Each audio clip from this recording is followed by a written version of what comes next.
Oke, Assalamualaikum warahmatullahi wabarakatuh. Selamat pagi semuanya. Oke, ini untuk absen yang genap ya. Oke. Jadi untuk teman-teman yang PTM hari ini di kelas kita bakalan masuk ke materi tentang pengenalan IoT platform dan MQTT protokol. Jadi ini adalah beberapa materi yang nantinya bakalan sangat membantu teman-teman dalam mengembangkan sebuah sistem IoT. Nah, lalu ada beberapa, nanti ada MQTT protokol yang dimana nantinya protokol ini yang nantinya mengirimkan data antara satu sensor ke server ataupun sebaliknya seperti itu. Nah, lalu ini adalah outline untuk pertemuan kita hari ini. Pertama itu nantinya kita bakalan masuk dulu terhadap pengenalan IoT platform. Lalu beberapa platform sebenarnya di internetan sangat banyak sekali platform yang bertebaran untuk IoT yang bisa dari kalian customize sendiri sampai kalian kembangkan sendiri. Ada Tinger.io, lalu ada ThinkSpeak dan IoBroker serta Notepad. Lalu nantinya kita bakalan mencobakan dan masuk juga ke MQTT protokol seperti apa implementasinya dan bagaimana cara kerjanya seperti itu. Nah, ini ada beberapa definisi tentang IoT platform yang bisa teman-teman baca di sini. Jadi platform itu adalah sebuah aplikasi yang digunakan untuk mempermudah dalam mengembangkan suatu sistem. Jadi dengan platform ini teman-teman tidak perlu lagi nge-create sebuah sistem itu dari awal, tidak perlu mengulang lagi sistem itu atau membuat sistem itu dari nol lagi. Jadi kalau pakai platform ini kita tinggal pakai saja, tidak perlu menyediakan beberapa resource lagi. Lalu kalau IoT platform itu adalah sebuah aplikasi yang bertujuan mempermudah untuk mengembangkan sistem IoT. Tinggal ditambahin aja IoT di depannya. Nanti teman-teman dengan platform IoT ini tidak perlu lagi nge-create dashboard ataupun user interface untuk si IoT-nya. Jadi tinggal pakai saja. Dan beberapa IoT platform itu udah menyediakan server sendiri. Jadi kita tidak perlu lagi sewa server lalu nge-setting server lagi. Jadi kita tinggal pakai saja, tidak perlu setting server lagi seperti itu. Lalu dengan IoT platform kita tidak perlu lagi mengembangkan sistem IoT dari awal seperti yang saya sampaikan di awal. Kalau dengan IoT platform kita tidak perlu lagi nge-create si IoT itu dari awal karena dengan IoT platform ini udah ada dashboardnya. Teman-teman tinggal pakai sendiri. Palingan yang harus kita sediakan sensornya, lalu beaconnya, dan koneksi internetnya yang paling ISP yang digunakan seperti itu. Lalu di internet banyak sekali IoT platform yang bertebaran dari yang gratisan dan yang berbayar. Jadi teman-teman bisa nge-create sendiri, silakan pilih sendiri sesuai kebutuhan. Tetapi kalau misalkan untuk teman-teman hanya untuk uji coba saja, lalu untuk pengembangan saja dan untuk training saja, tidak masalah pakai yang gratisan sebenarnya. Tapi kalau misalkan di industri dan di beberapa perkantoran untuk sistem yang sudah kompleks dan standar industri, itu dia mesti pakai yang berbayar. Karena kalau yang berbayar, security-nya itu lebih jelas lagi. Lalu untuk aksesnya juga lebih jelas lagi dan fitur-fiturnya lebih banyak lagi kalau yang berbayar tentunya. Seperti itu. Nah, ini IoT platform yang pertama ada Tinger.io. Jadi ini adalah IoT platform yang bisa gratisan dan bisa berbayar juga. Jadi teman-teman bebas memakai ini, bisa berbayar dan gratis juga. Tentunya kalau misalkan pakai yang gratisan, fiturnya tidak sebanyak yang berbayar seperti itu. Lalu memungkinkan kita untuk membuat dashboard untuk sistem IoT. Jadi di dashboard itu nantinya kita bisa menambahkan slide button, yang dimana slide button itu nantinya bisa teman-teman gunakan untuk mengontrol LED atau lampu. Lalu ada beberapa widget nantinya seperti donut chart untuk menampilkan angka dalam bentuk donut chart. Jadi di situ nanti teman-teman bisa melihat nilai dari sensornya, lalu berapa nilai yang didapat dikirim oleh sensor ke dashboardnya atau sistem softwarenya. Lalu nanti ada grafik chart juga, time series. Teman-teman bisa melihat pergerakan grafik dari sensor yang disensing dan dikirim ke dashboardnya. Lalu kita tidak perlu menyediakan server sendiri, karena biasanya untuk berbicara dengan sistem IoT kita pasti butuh atau create server sendiri. Kalau misalkan di industri, orang-orang industri pasti udah create server sendiri karena security-nya lebih terjamin kalau kita create server sendiri tanpa harus menggunakan dari orang lain seperti itu. Lalu tersedia berbagai macam fitur dan widget yang dapat digunakan. Seperti yang saya sampaikan tadi, ada donut chart, ada pie chart, lalu dia juga mendukung Google Maps. Teman-teman tinggal masukin longitude sama longitude-nya, itu bisa didapat dari sensor GPS.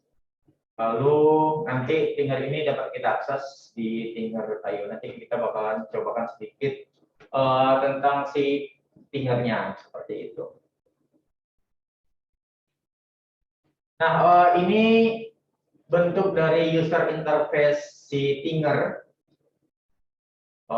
Nanti teman-teman silakan login pakai akun Gmail atau bisa sign up saja nantinya menggunakan akun Gmail.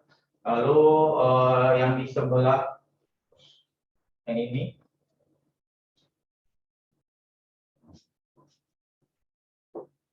nah yang ini adalah tampilan dari dashboard si Tinger. Ini kalau misalkan kelihatan ya.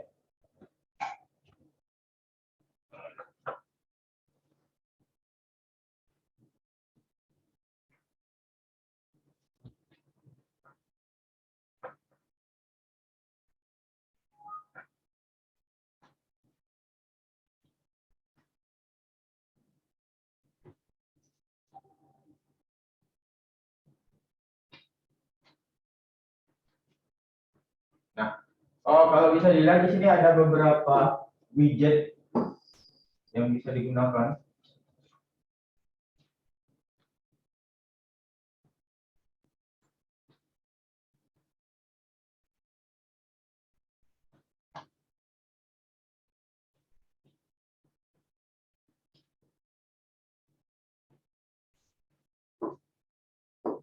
Nah, di sini bisa dilihat ada beberapa widget yang bisa digunakan. Yang biasanya sering saya gunakan itu adalah time series chart. Di sini ini ada time series chart. Ini adalah grafik yang dimana nanti kita bisa melihat pergerakan dari sensornya. Lalu ada donut chart, bentuknya seperti lingkaran. Nanti di tengahnya itu ada nilai dari sensornya. Lalu ada progress bar. Sudah tidak asing lagi teman-teman dengan progress bar. Lalu ada gauge, tachymeter sama Google Map. Dia juga udah mendukung API dari Google Map. Teman-teman tinggal pakai saja, tinggal masukin nilai longitude sama latitude yang sama. Seperti itu. Lalu ada LED indikator. Lalu ada juga device control, ada on off state. Jadi on off state seperti biasalah. Ada toggle, button, nanti bisa digunakan untuk controlling si LED atau lampu. Lalu ada slider. Slider ini nantinya bisa digunakan untuk mengatur kecerahan sebuah LED pakai PWM seperti itu.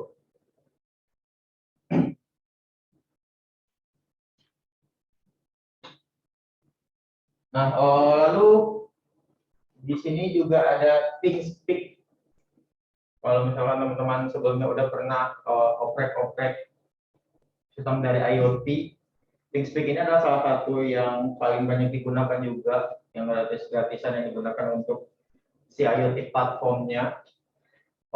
Sebenarnya antara ThinkSpeak dan Thinger itu tidak jauh berbeda. Konsepnya sama, konsepnya menampilkan dashboard juga, dan ada beberapa widget juga yang nantinya bakalan ditampilkan di dashboardnya. Jadi sesuai kebutuhannya sebenarnya untuk penggunaan ThinkSpeak sama Thinger, sesuai kebutuhan teman-teman aja butuhnya yang mana. Terus yang lebih nyaman mana, seperti itu. Nah, lalu di sini juga ada Node-RED juga untuk IoT platformnya. Node-RED ini sebenarnya berbeda dengan si ThinkSpeak. Bedanya apa? Kalau Node-RED ini powerful-nya kita install di server sendiri. Kalau Thinger ini kan kita install di server orang, kita tinggal pakai saja. Tapi kalau Node-RED ini kita install di server kita sendiri.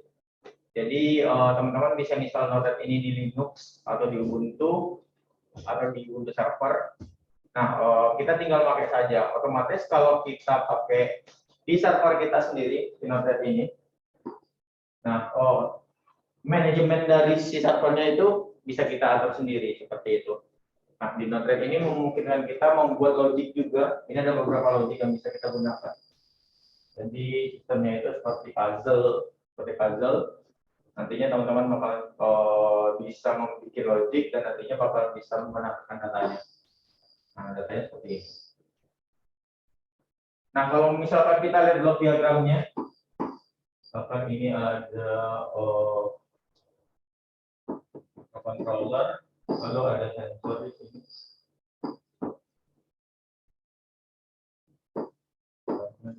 Server.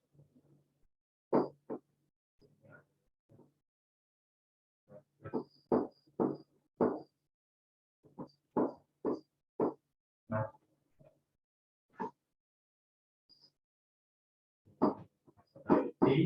sama IoT. Nah, si Node-RED itu bakalan terinstall di dalam sebuah server. Ini adalah server. Nah, dari Node-RED ini nantinya bisa terhubung ke database. Nah, jadi semua data dari sensor ini, misalkan dikirim ke Node-RED. Nah, dari Node-RED nantinya kita bisa masukkan ke dalam database seperti itu. Nah, makanya nantinya pentingnya kita menggunakan protokol MQTT, dia bisa pakai MQTT di sini. Jadi pengiriman antara si sistem IoT ini dengan Node-RED ini tidak pakai protokol MQTT. Nah, si Node-RED ini udah support untuk MQTT protokol seperti itu. Nah, nanti dari database ini nanti teman-teman bisa nge-create sebuah web. Bisa itu aplikasi Android ataupun webpage di sini. Bisa itu pakai Android, bisa pakai Java ataupun pakai Flutter, terserah kebutuhan. Nah, jadi seperti itu mekanismenya. Intinya kalau misalkan datanya udah masuk ke dalam database, nah kita tinggal menampilkan saja di aplikasi atau di webnya. Nah, makanya itu yang membedakan antara si Node-RED sama si platform yang lain seperti Thinger dan si ThinkSpeak tadi, seperti itu. Ibaratnya kalau pakai Node-RED, keyboard kita lebih banyak lah daripada si Thinger dan si ThinkSpeak tadi, seperti itu. Nah, kelebihannya tentunya si Node-RED ini lebih powerful daripada si Thinger itu. Kita yang menjaga security-nya, lalu datanya hanya kita yang mengolah, tidak ada pihak ketiga lagi yang bakal mengolah. Tapi kalau misalkan menggunakan ThinkSpeak atau Thinger, otomatis ada pihak ketiga yang bakalan menyimpan data kita dan kemungkinan data kita bisa diolah juga sama orang itu, seperti itu. Nah, jadi itu untuk Node-RED. Lalu ini IO Broker. Sebenarnya IO Broker ini ada sama juga dengan Node-RED. Jadi si IO Broker ini nantinya bakal di-install juga di server.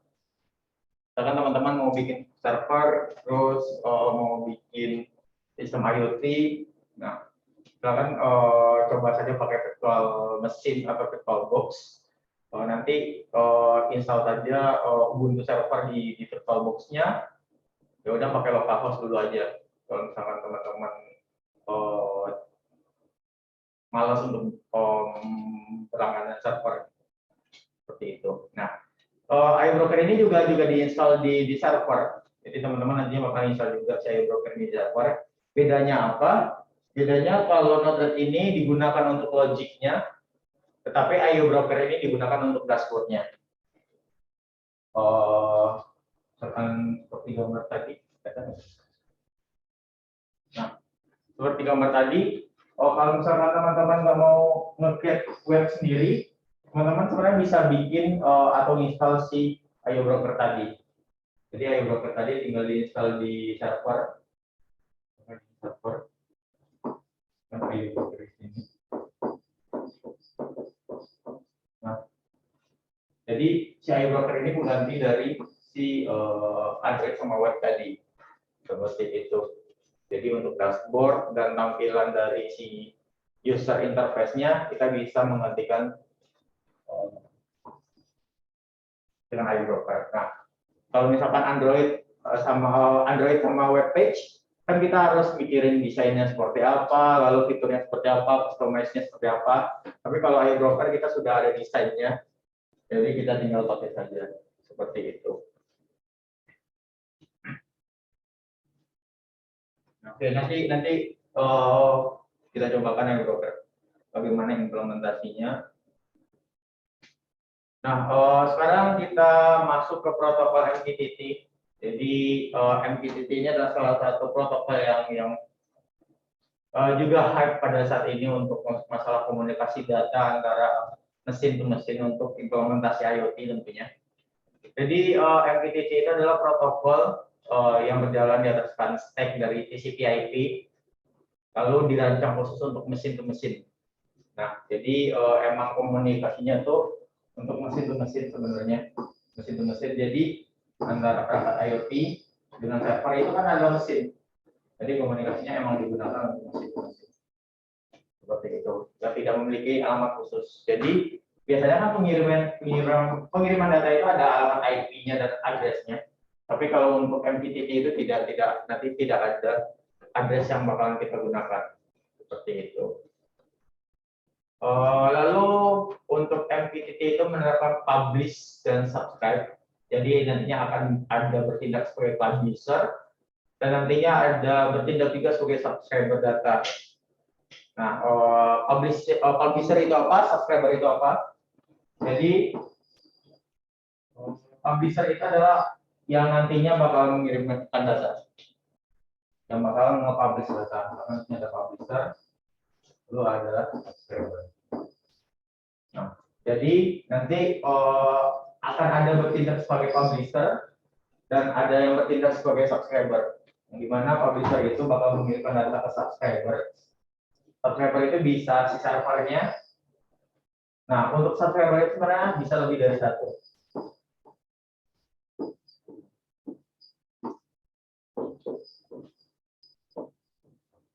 Nah, dia yang nantinya bakal menerima data seperti itu. Nah, lalu juga nanti sebenarnya juga akan ada bertindak sebagai broker. Jadi broker itu adalah penghubung antara si publisher sama subscriber. Jadi kalau misalkan kita lihat diagramnya secara keseluruhan, publisher, ini subscriber, subscriber.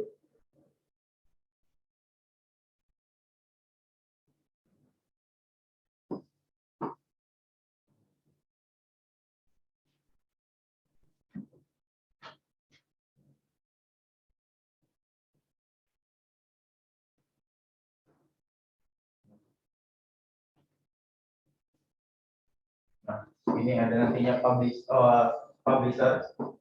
Di sini ada broker. Lalu ini ada.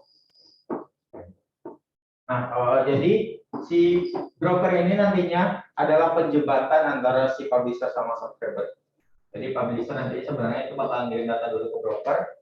Nanti dari broker bakalan diteruskan ke subscribernya.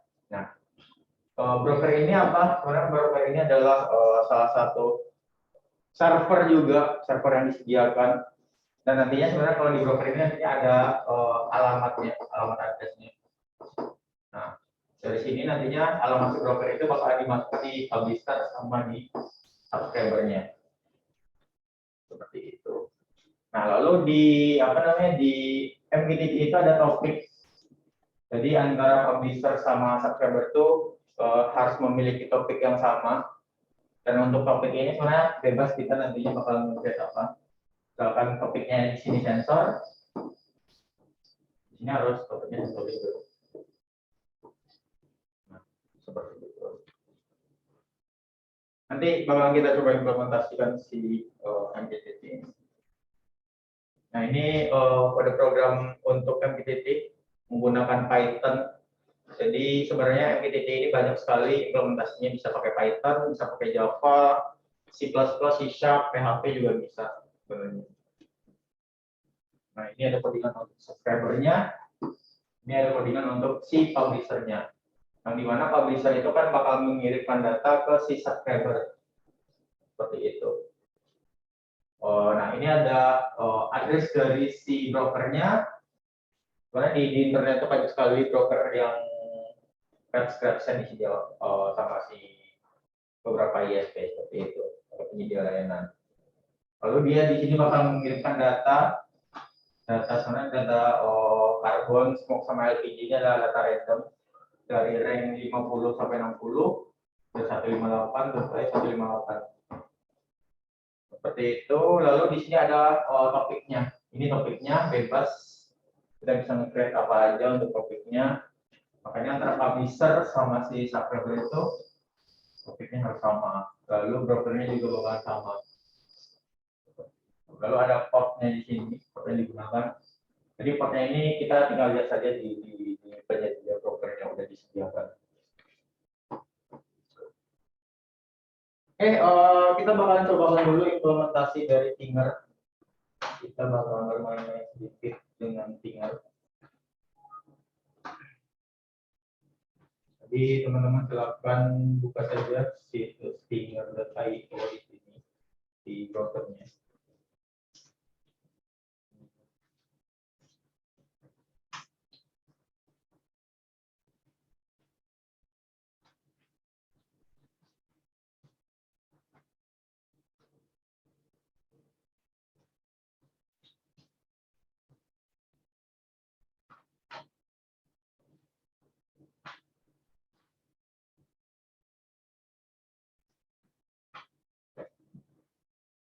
Nah, kalau misalkan teman-teman belum ada akunnya, silakan di sign up dulu.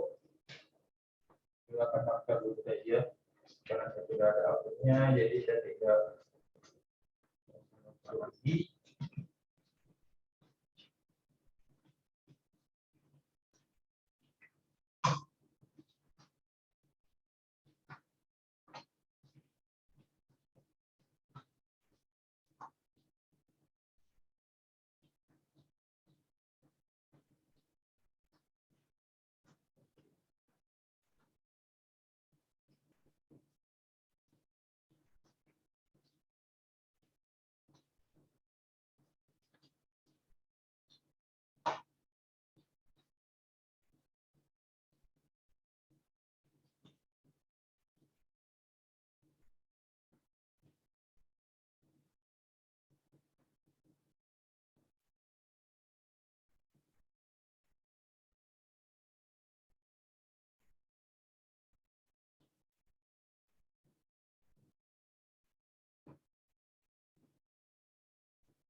Nah, oke, bagi teman-teman yang sudah bisa back up.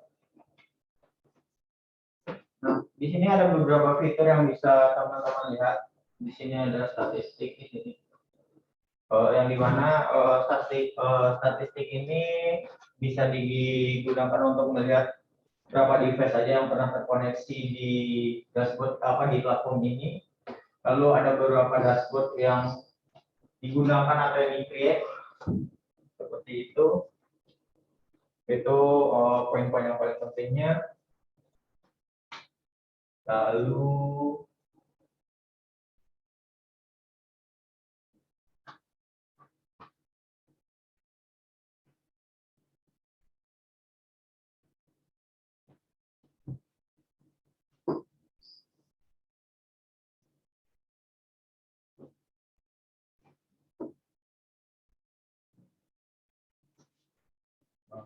ada device di sini.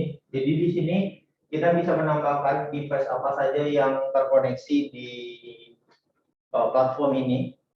Jadi kalau misalkan menggunakan yang gratis-gratisan, dia membatasi si device yang terkoneksi. Jadi hanya ada 2 device yang bisa terkoneksi saja kalau misalkan kita pakai gratis-gratisan. Jadi cukuplah. Nah, ada 2 di sini. Nah, lalu di sini ada protokol yang bisa digunakan, ada HTTP, lalu ada generic. Generic ini bisa digunakan untuk koneksi USB microcontroller. Lalu di sini ada status last connection-nya kapan. Lalu ada state-nya di sini, apakah connect ataupun disconnect seperti itu.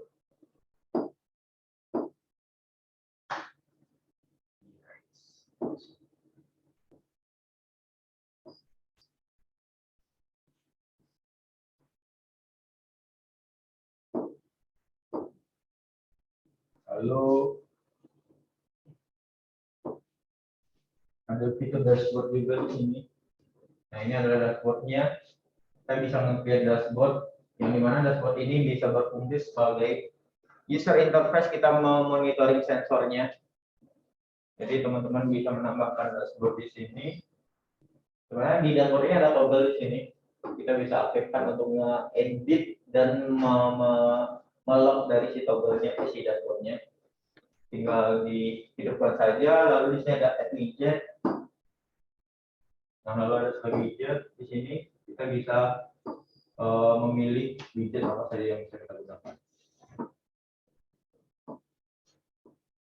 Nah, sini ada banyak widget.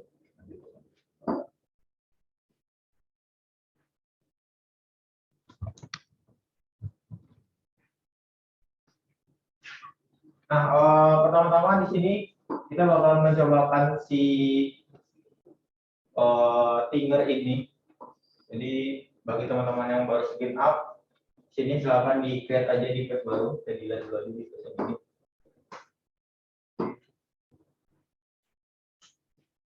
Nah, tinggal di add device, kita bakal mencobakan pakai protokol HTTP. Jadi teman-teman nantinya bisa mengimplementasikan menggunakan ESP 8266. Kemarin saya share ke teman-teman untuk sebaiknya membeli komponen karena teman-teman bisa mencobakan beberapa platform beberapa fitur dari IoT itu secara sendiri seperti itu.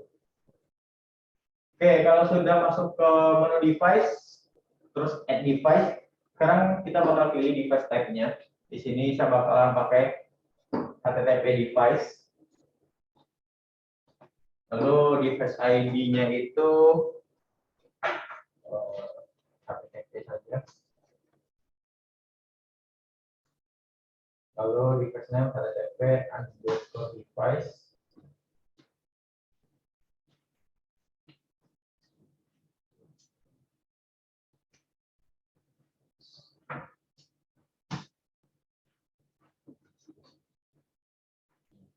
Jadi ini adalah beberapa settingan yang harus kita isikan di Tingernya.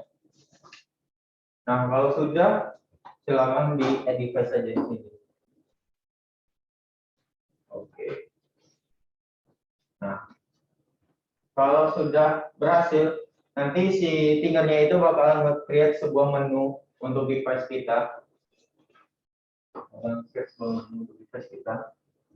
Nah, bakalan ada beberapa informasi nanti berapa byte transmisi dari datanya yang ditransmisi, lalu berapa byte yang diterima, lalu IP address dari si device-nya, lalu status dari device-nya, offline apa online, seperti itu. Oke, kalau sudah, kita ke properties di sini.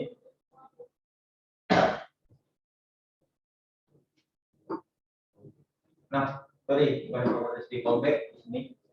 Kita setting dulu si authorize-nya. Di sini kalau misalkan kita menggunakan beberapa device yang baru yang digunakan, ini authorization-nya ini belum di-fix sebenarnya. Nanti kalau misalkan teman-teman belum tercentang si authorization-nya, silakan dicentang saja. Itu ada di menu callback. Nah, fungsinya apa authorization ini? Jadi fungsinya nantinya untuk security-nya. Jadi tidak ada device lain atau tidak sembarangan orang yang bakalan bisa connect ke dashboard kita. Jadi kode si authorization ini, si barrier ini nantinya bakal kita masukkan ke media lain untuk mengencrypt si data kita seperti itu. Kalau sudah, di-save saja. Di-save saja datanya. Oke. Lalu sekarang kita ke properties dulu. Sorry.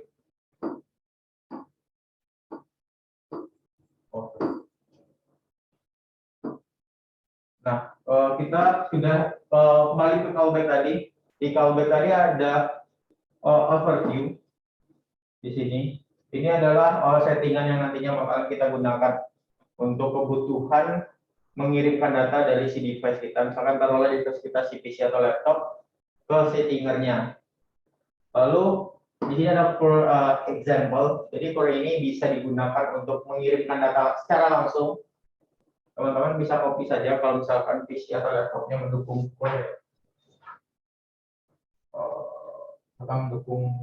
pengirim data secara core. Ini di copy saja. Lalu coba pakai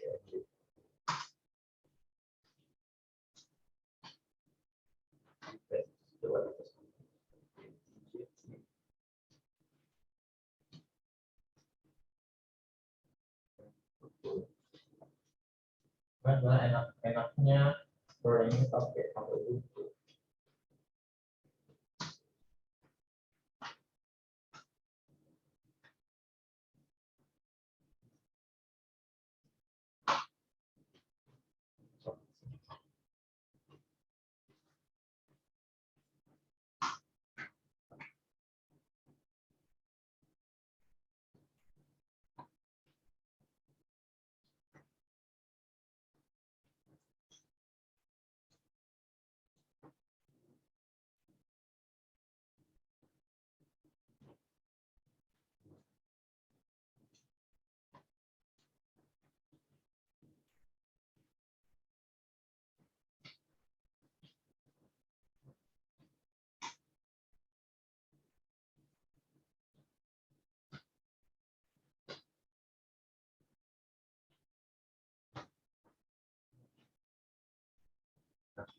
Oke, karena sebenarnya kalau core ini enaknya kita pakai Ubuntu sih, pakai Ubuntu, media Ubuntu, karena ini adalah script atau komen untuk terminal di Ubuntu.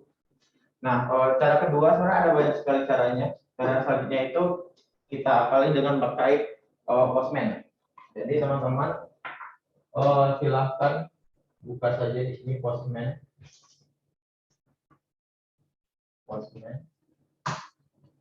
Lalu di sini ada Postman aktif platform. Nah, lalu di sini silakan kalau belum ada akunnya silakan diisi sign up dulu. Kalau sudah kita sign in saja. Kalau sudah ada akunnya kita sign in saja.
Nah, oke, kalau misalkan udah login di Postman-nya, nah, kalau sudah login di Postman-nya, di sini ada workspace. Jadi teman-teman silakan diklik saja workspace ini. Jadi workspace ini adalah area kerja kita nantinya untuk pengiriman datanya ke Citinger-nya.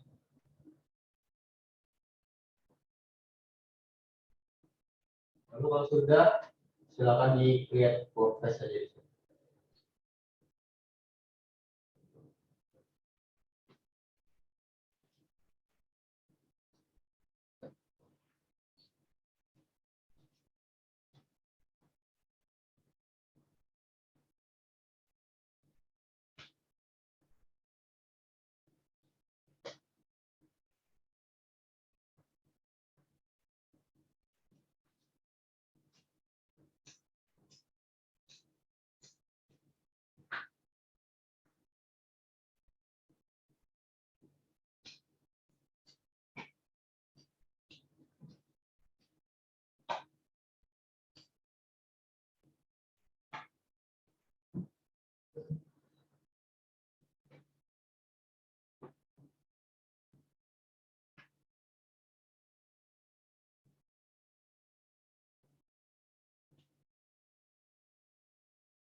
Dari jalan nggak sih? Jalan ya?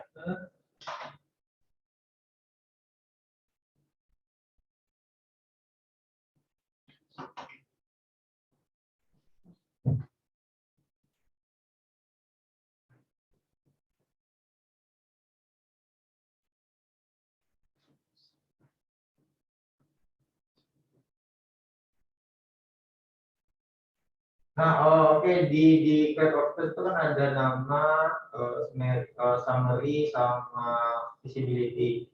Namanya silakan dibikin terserah teman-teman apa aja. Yang penting untuk visibility-nya nanti kita coba bikin personal saja. Dibikin personal saja. Lalu nanti habis itu create workspace. Nah, summary-nya apa? Bebas, summary kan itu cuma tentang apa sih si workspace-nya gitu. Penjelasan dari si workspace-nya. Nah, sebenarnya udah ada satu workspace sih.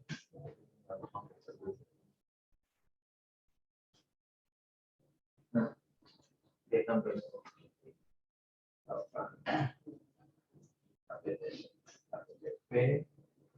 Yes.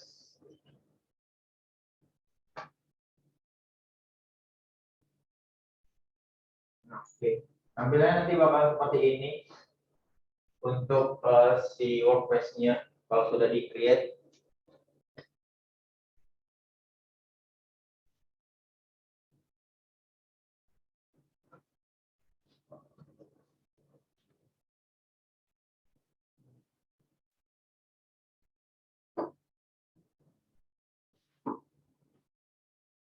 Oke. Di sini di samping overview teman-teman bisa lihat ada overview di sini. Tinggal diklik saja plus di sini. Nah, nantinya dengan ini kita bakal nge-send data dari si Postman ini ke Tingernya. Seperti itu. Nah, lalu untuk tipenya di sini ada get, post, put, sama pad. Jadi kita pakai post di sini karena post itu untuk mengirimkan data dari si Postman ini ke Tinger. Sedangkan kalau get ini untuk ambil data. Nah, karena kita pengen ngirim data, kita ganti menjadi post di sini. Seperti itu. Nah, kalau sudah, kita balik ke Tingernya. Di Tingernya ini,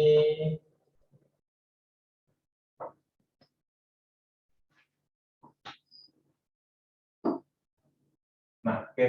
Tadi kita ada di menu callback. Sekarang kita ke properties dulu di sini. Jadi kita harus membuat bucket data. Jadi data itu bakal disimpan dalam sebuah bucket dan nantinya bakal dikirimkan ke si dashboardnya. Di sini di properties ada add. Lalu di sini ada identifier-nya. Oh, sorry. Kita kopikan dulu yang ada di callback tadi. Ini ada overview. Balik lagi ke overview, di callback overview.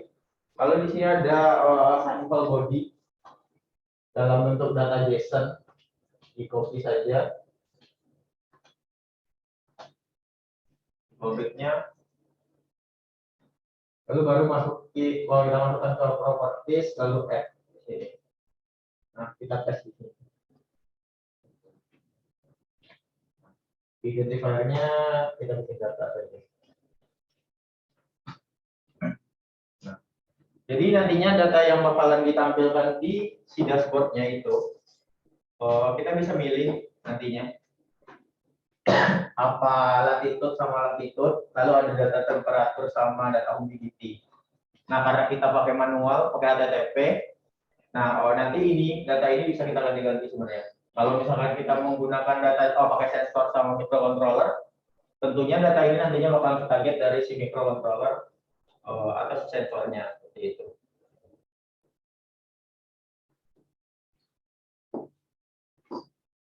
Nah, seperti itu. Kalau misalkan kita pakai GPS, latitude sama longitude-nya nanti bisa kita dapat dari data GPS seperti itu. Kalau misalkan teman-teman pengen ngambil data latitude di sini, bisa saja di Google ada sih.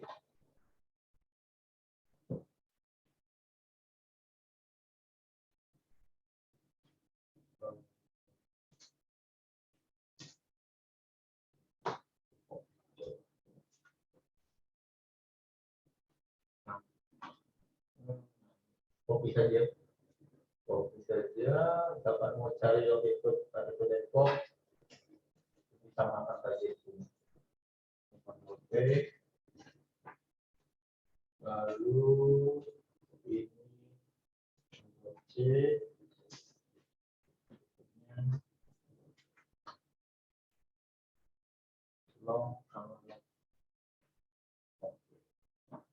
Tinggal di save saja di sini. Oke. Nanti datanya bakal seperti ini bentuknya. Jadi ada data humidity di sini, lalu ada latitude sama longitude, lalu ada temperatur. Nah, nanti teman-teman bebas mau menampilkan data mana, yang penting datanya udah masuk ke dalam server si Tinger. Nah, tinggal kita nampilkan di dashboard-nya. Lalu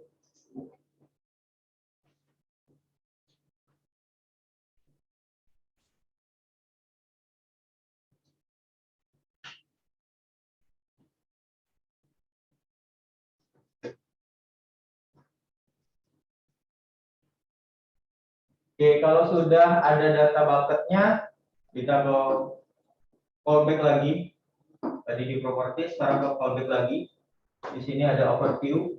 Nah, data dari overview ini nantinya bakal kita masukkan ke dalam si Postman-nya. Kayak metode ini, lalu ada authentication header-nya. Jadi teman-teman bisa tinggal copy saja. Copy di sini metodenya, copy. Lalu masukkan ke Postman. Di sini ada enter request URL, tinggal paste di sini. Lalu di sini ada barrier authorization-nya, copy saja. Nah, sini aja yang ambil yang di setting,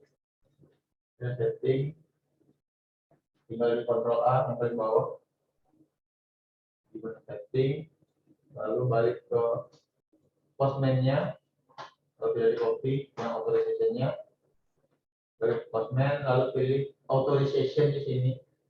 Ini ada authorization. Oke.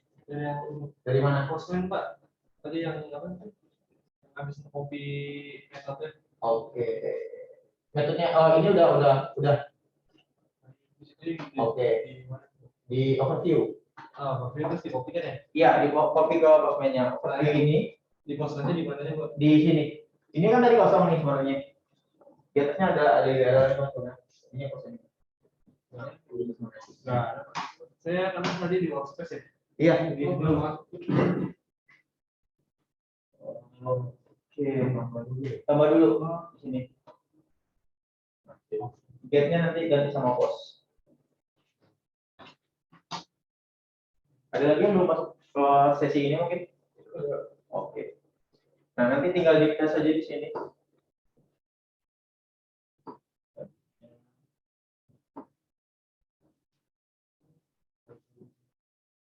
Nah, jadi ini adalah data alamat dari si tingernya. Nah, sebenarnya ini adalah salah satu bentuk security dari tingernya.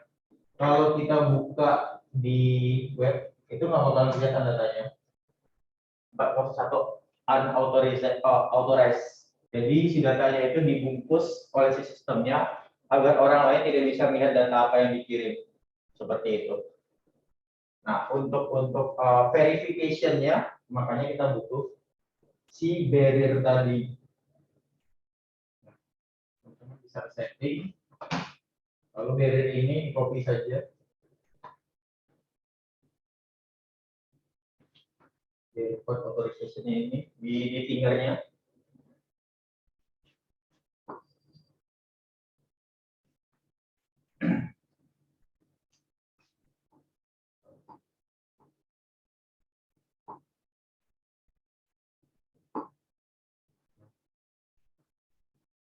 Authorization. Oke, kalau sudah di copy, kita paste di postman-nya. Di sini. Nah, sini kan di bawah workspace untuk authorization-nya ada berbagai macam menu di sini. Ada parameter, lalu ada authorization. Nah, sekarang kita pilih authorization di sini. Lalu untuk type-nya kita ganti, kita cari yang barrier token di sini. Di sini ada barrier token. Nah, tinggal kita paste di sini. Nah, harus dipastikan harus ada kata-kata barrier-nya ini. Jadi barrier-nya ini yang bakalan mengidentifikasi kalau ini adalah token untuk barrier seperti itu. Oke, kalau sudah diklik saja di tempat yang lain.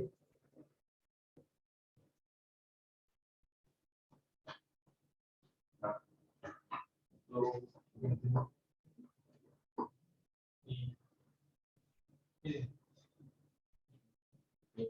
di authorization, token barrier-nya.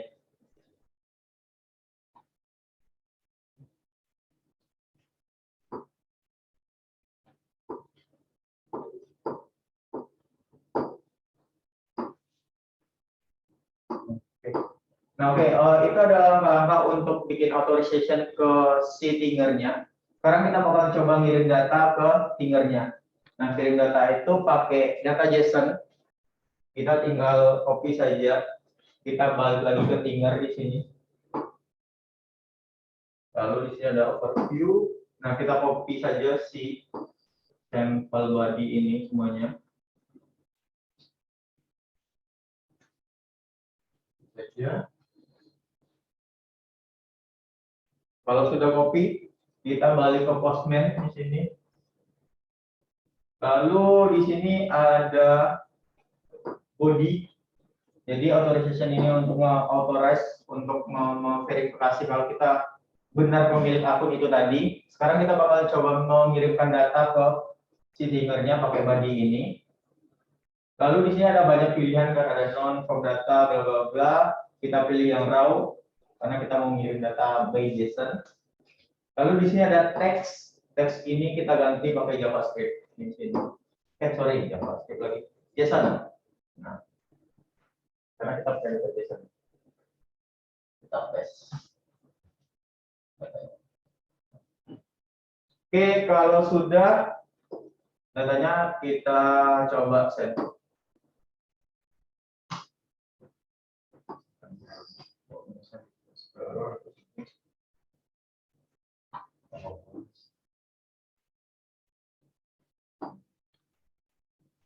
Ada sukses?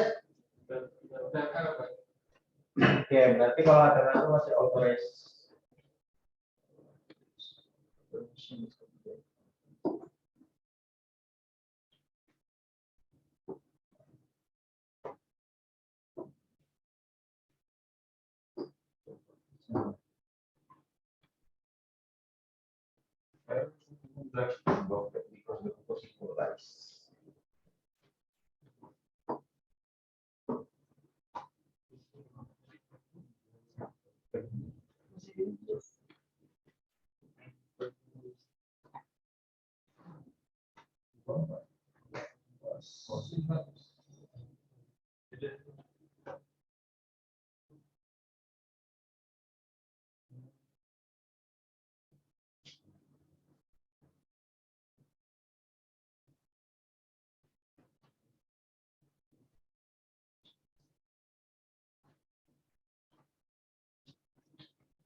Nah, kalau ini caranya di blok sama dia. Oh, kalau unauthorized itu masalahnya itu di authorization-nya. Coba barrier-nya diganti lagi pakai yang baik. Ini kan ada dua nih barrier-nya. Tadi kan kita ngopinya dari sini.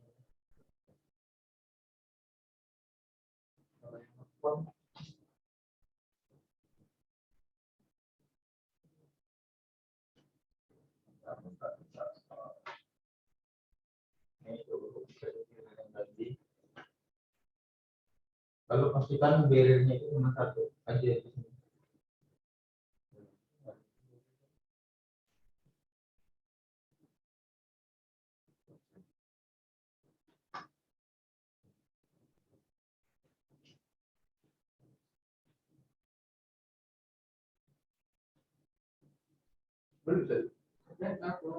Hah?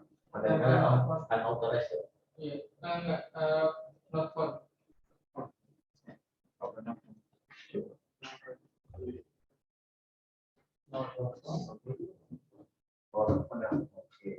Coba di body coba ya. Ini kan oke, kemudian di authorization. Coba di leader. Coba yang ini adalah pakai itu belum di. Oke, itu.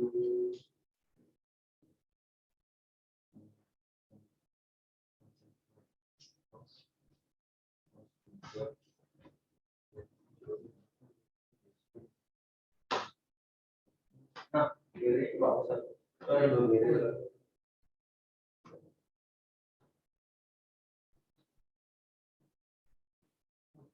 Iya, di authorization. Hapus saja yang mirip di atas. Iya, coba. Tulisan barrier dia hapus saja. Iya, hapus saja miripnya. Coba dulu.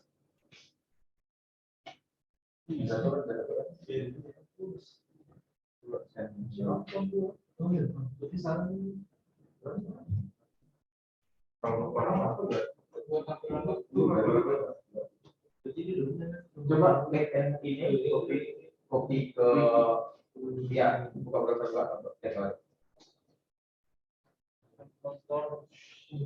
bisa.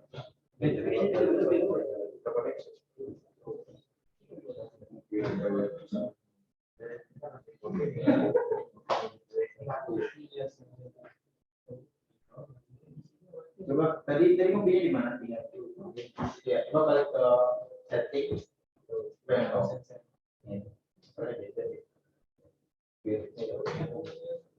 Yang nanti dua backendnya dua tadi.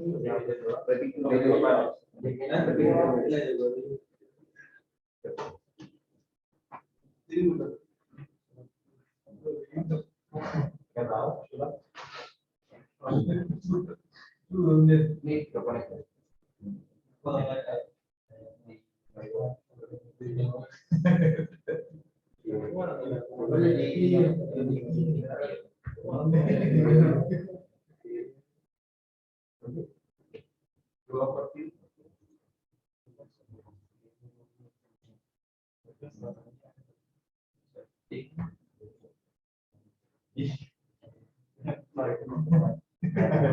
Coba saya ada propertinya di ini. Apa?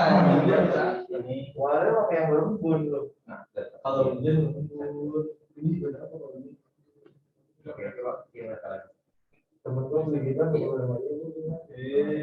Orang pasti beli. Nanti dia nanti di mana? Dia tidak langsung. Oke.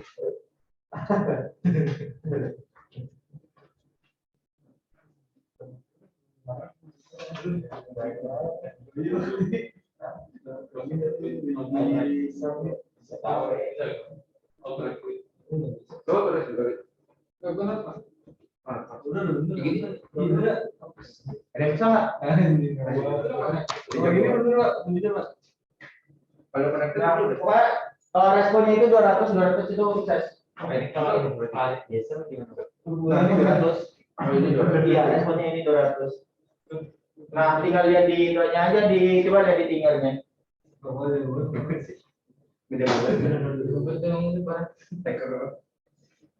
di tinggalnya.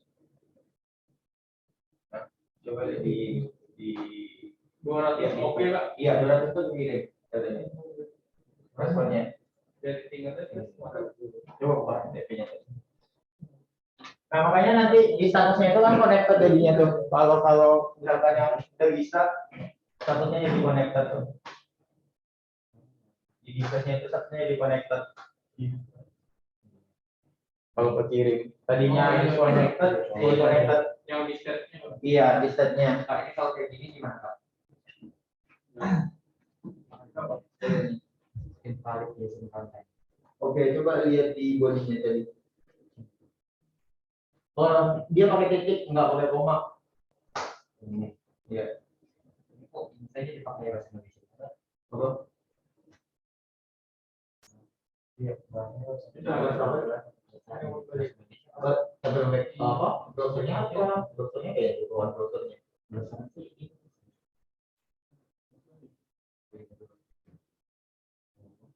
Aturan, coba di aturan. Coba di aturan.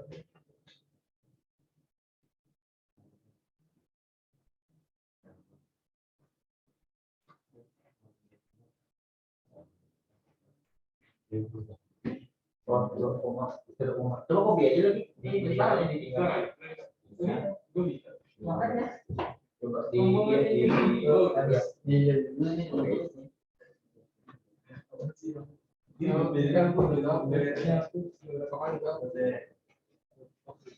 bisa kalau kita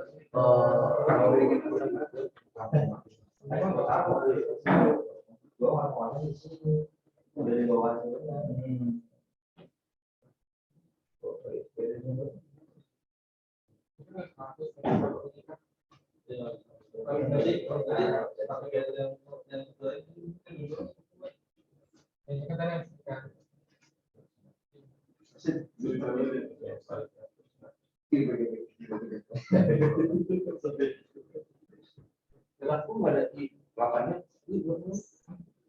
Oh, atau terus listrik pada sebutin dulu ya.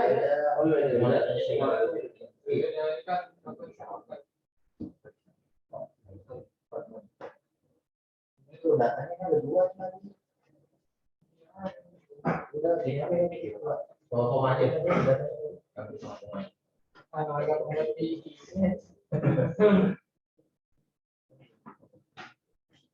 Coba lagi. Berarti kan iya kami itu di sebelum ngomong. Misalnya.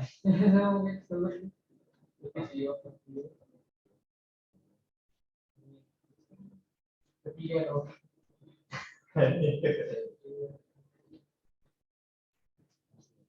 Tariminya bentuknya kita juga.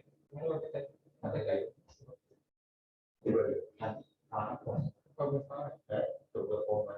tapi dia lihat coba dilihat di oh iya terus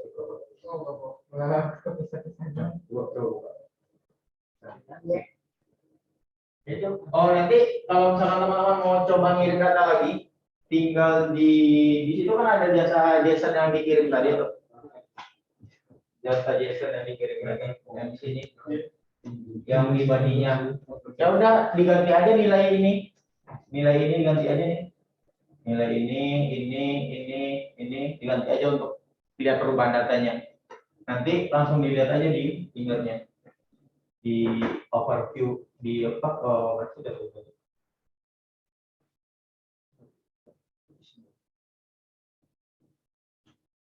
nah di overview tadi di properties nah di datanya ini dilihat aja nah lihat aja perubahan datanya nanti di sini misalkan kalau belum masuk di refresh aja seperti itu nah.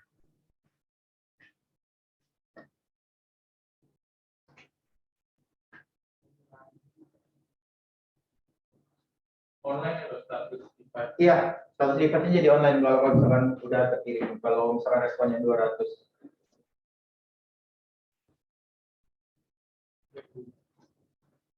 Mana tadi nggak bisa?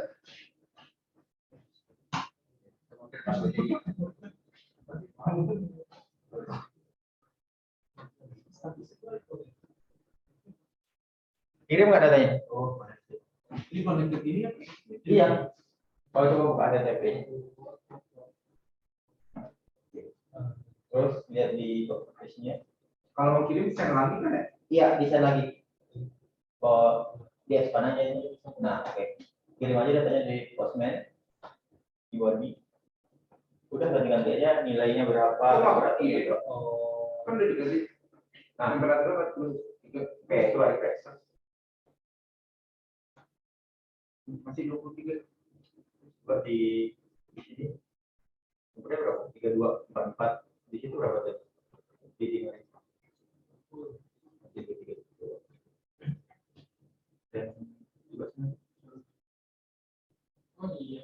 Oke.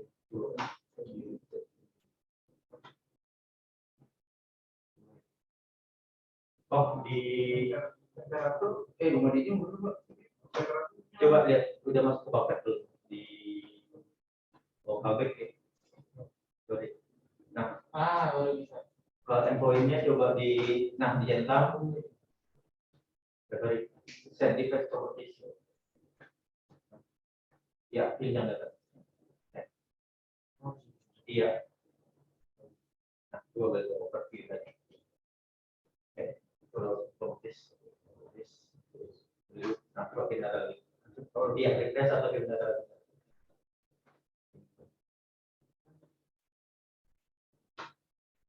Oke,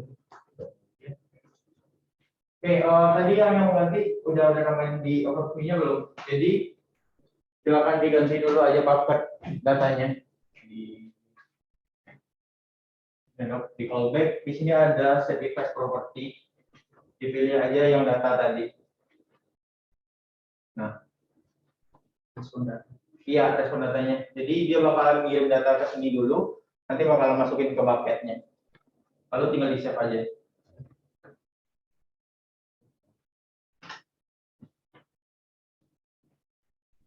Tinggal di save aja.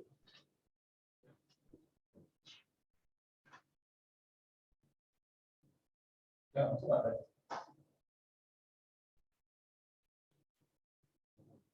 Iya.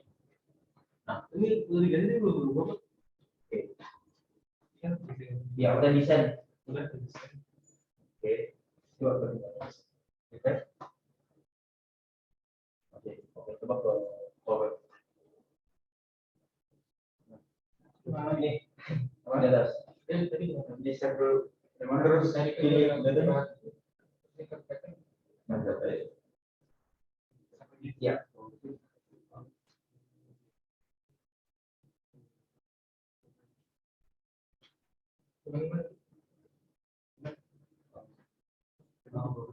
Ya, terus oke.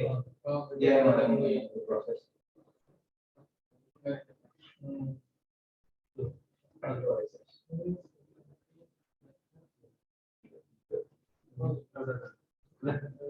Oh, emang sih kalau misalkan HTTP ada beberapa delay yang bakalan didapat gitu. Tergantung koneksi internet juga sebenarnya. Nah,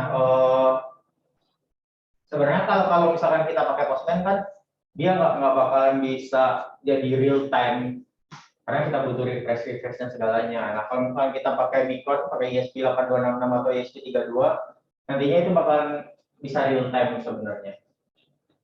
Oke, itu nanti di widgetnya sebenarnya kalau pakai ESP kita bisa ngatur dia nge-get data berapa kali sekali, berapa menit sekali atau berapa detik sekali gitu. Seperti itu. Nah, oke. Kalau sudah kita ke dashboard. Jadi datanya udah masuk kan kalau misalnya teman-teman udah yang bisa. Karena saya di blog kayaknya IP saya sama-sama UI jadi nggak bisa bosnya. Lalu di sini ada add dashboard, teman-teman silahkan pilih aja add dashboard di sini.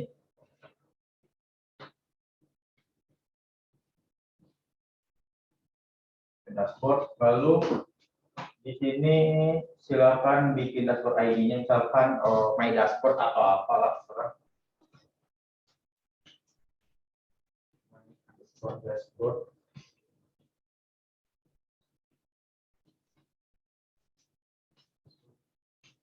Terus dashboard name, dashboard atau apa, dashboard 1. Dashboard dashboard.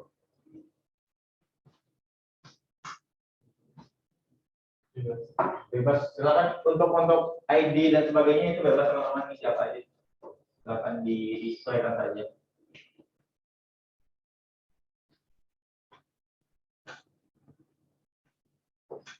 Nah, kalau sudah ke dashboard, ini kan tampilan dashboardnya, kita udah masuk ke tampilan dashboardnya. Di sini ada toggle di sini, teman-teman bisa pilih saja. Lalu ada add widget di sini. Nah, lalu bisa pilih widget yang digunakan. Karena saya pengen pakai Google Doc, saya coba.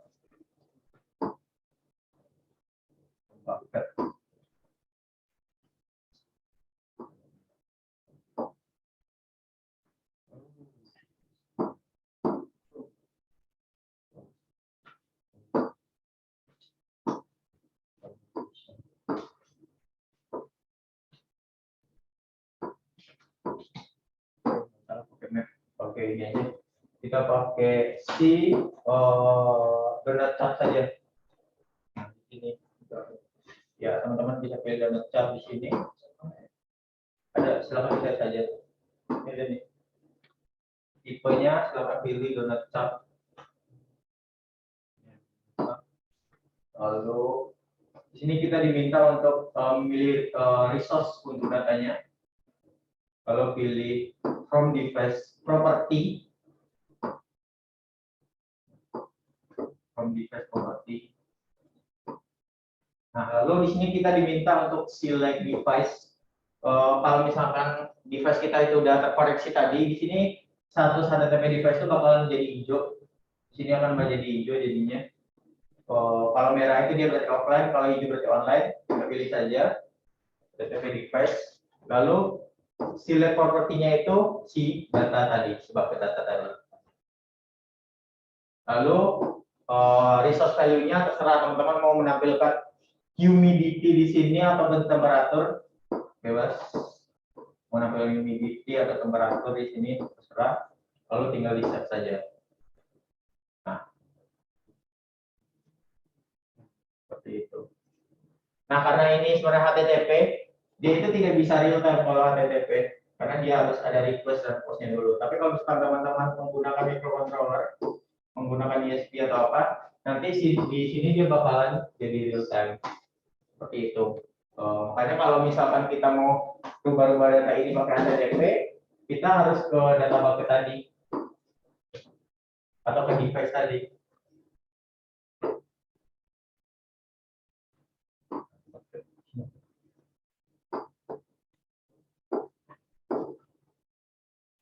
Nah, silakan dicoba saja kirim data, terus nanti di refresh. Oh, tidak ada. Refresh tadi di device. Nah, harus refresh di situ.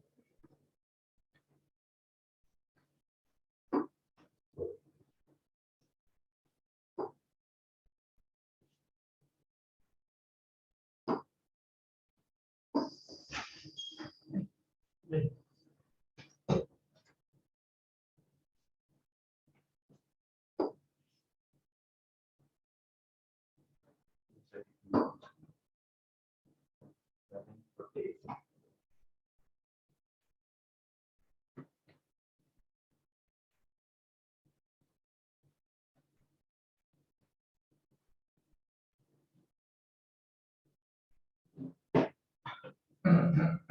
Oke, ada yang tanyakan dulu sampai di sini untuk konsepnya.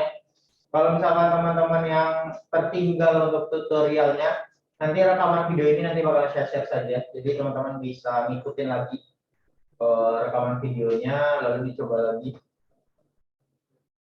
Nanti saya share di Edmodo saja untuk rekaman video.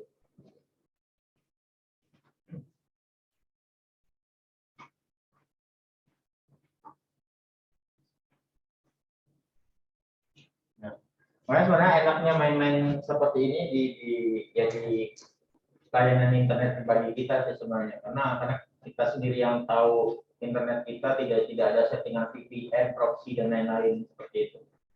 Kalau misalkan di public kadang-kadang ada proxy-nya juga yang membatasi si postman-nya itu untuk mengirimkan data.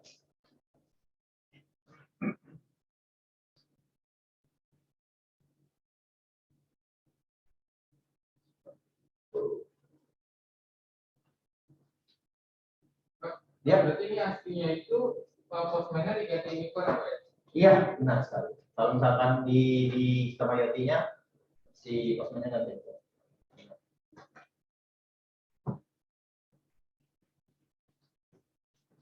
Nah, makanya kalau misalkan kita buka situsnya si Singer,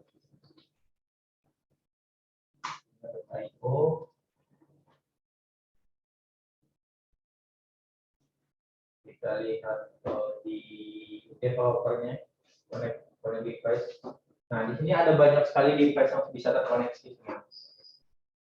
Developer, connect device, ada Arduino, ada Sigfox, Linux.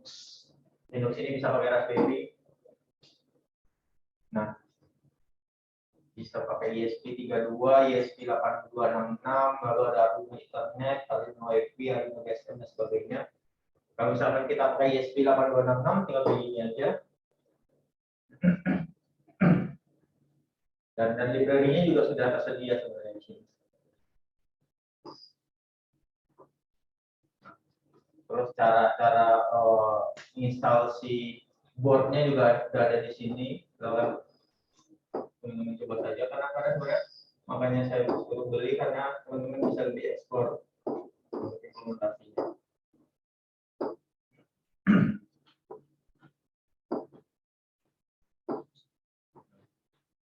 Lalu ada gimana installboardnya CSP 8266. Lalu codingan untuk si fingernya.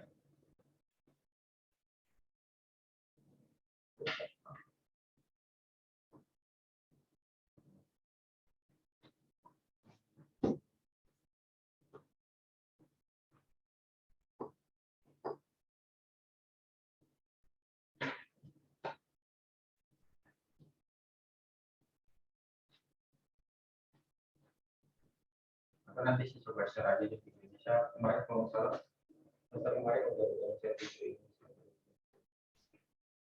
Nanti saya share aja videonya di Edmodo.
Ya, kalau di apa namanya di finger ini kalau misalkan buat TPI bisa nggak Pak? Bisa, bisa. Sorry, Pak. Jadi di sini sebenarnya juga ada fitur API-nya, tapi saya belum pernah juga nyoba dua API-nya. Di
Sebenarnya untuk si apa namanya si Tinger tadi yang Osman itu, nah ini udah termasuk SAP-nya si apa sih si Tinger sebenarnya ini.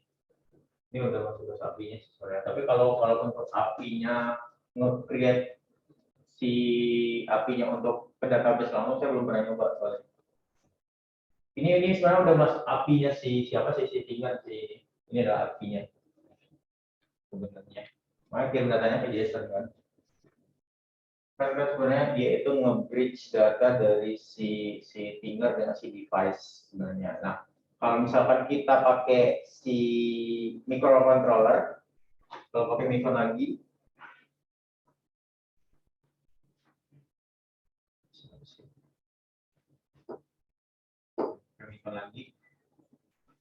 nah, sama taruhlah ini under sistemnya si sistem.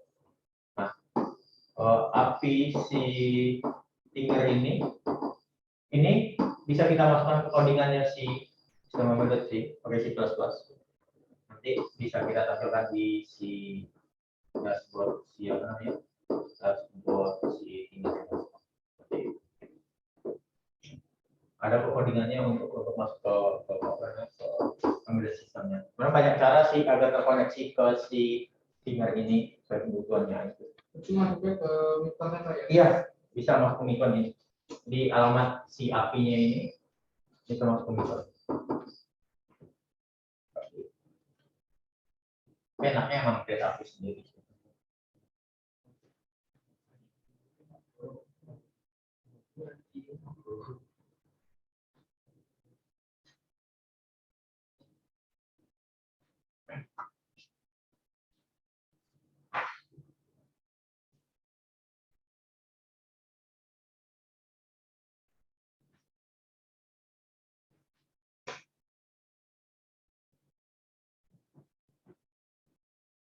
Pastinya saya tanyakan dulu. Saya tanyakan lagi mungkin.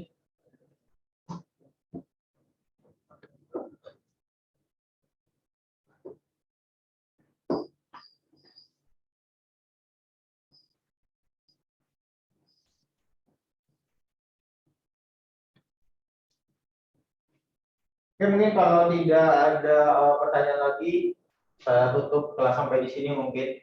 Untuk rekaman video ini nanti bakalan saya share, jadi teman-teman bisa mengulang lagi di next time-nya. Oke, terima kasih. Selamat pagi menjelang siang semuanya. Assalamualaikum warahmatullahi wabarakatuh.